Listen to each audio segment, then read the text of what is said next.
Hello guys, welcome to my channel. Lakshmidevi అనుగ్రహం పొందడానికి కోసం ఈ వీడియోని చివరి వరకు చూడండి.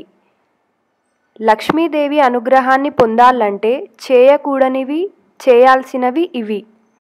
సర్వ సంపదలకు అధినేత్రి అయిన శ్రీ మహాలక్ష్మి యొక్క కరుణా కటాక్ష వీక్షణాల కోసం ఎదురు చూడని వాళ్ళు ఎవరూ ఉండరు.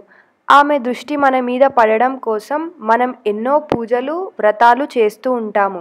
కానీ శ్రీ మహాలక్ష్మీదేవి యొక్క నివాస స్థానాలు, ఆమె ప్రీతి కొరకు ఏమి చేయాలి అనేది మనం సూక్ష్మంగా తెలుసుకుందాం. పూజలు, వ్రతాలు చేయలేని వాళ్ళు జీవన విధానంలో కొద్ది మార్పులు చేసుకోవడం వల్ల లక్ష్మీ అనుగ్రహాన్ని పొందవచ్చు. సింహద్వారం గడప దగ్గర చెప్పులు చిందరవందరగా వేయకూడదు. గడప లక్ష్మీ స్వరూపం కనుక గడప తొక్కి ఇంట్లోకి రావడం, గడప మీద కాలు వేయడం, గడపకు అటు ఇటు చెరో కాలు వేసి నుంచోవడం వంటి పనులు చేయరాదు.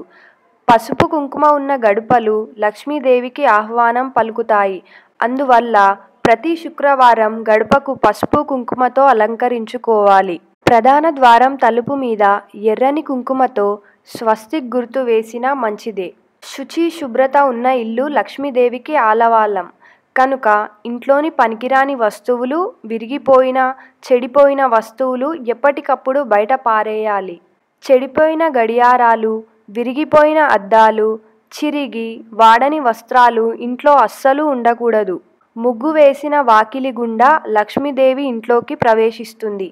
అందుకే తెల్లవారే వాకిలి ఊడ్చి ముగ్గులు వేసుకోవాలి. ఇంటి ఇల్లాలు గట్టిగా గొంతు పెట్టి మాట్లాడడం, నట్టింట్లో చెడు మాటలు, చెడు తిట్లు తిట్టడం వంటివి చేయకూడదు. ఎక్కడైతే భార్యాభర్తలు నిరంతరం కొట్లాడుకుంటారో, ఏ ఇంట్లో ఇల్లాలు ఎప్పుడు అసంతృప్తిగా ఉంటుందో ఆ ఇంట్లో లక్ష్మీదేవి ప్రవేశించదు. అబద్ధాలు చెప్పేవాళ్ళు, ఇరు సంధ్యలలో భుజించేవారు, నిద్రించేవారు, బద్ధకస్తులు ఎక్కడ ఉంటారో అక్కడ లక్ష్మీదేవి ఉండదు.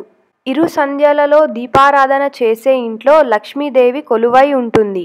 సాయం సంధ్యా వేళల్లో సాంబ్రాణి ధూపం ఇంట్లో వేసినా మంచిదే.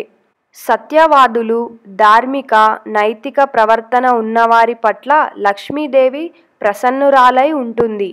వెండి, బంగారం లాంటి లోహాల్లో, రత్నాలు, ముత్యాలలో లక్ష్మీదేవి కొలువై ఉంటుంది.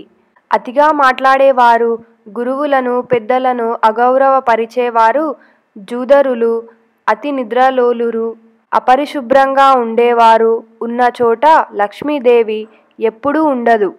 ప్రతి శుక్రవారం తలస్నానం చేసి ఎర్రని వస్త్రాలు, పువ్వులు ధరించి లక్ష్మీ పూజ చేసిన వారు ఆమె అనుగ్రహం పొందుతారు. చిల్లర పైసలను, పువ్వులను, అన్నాన్ని నిర్లక్ష్యంగా పడేసేవారు ఆమె అనుగ్రహం ఎప్పటికీ పొందలేరు. Thank you for watching this video. If you like this video, then please like and subscribe to Om Sri Matre Namaha YouTube channel. Thank you.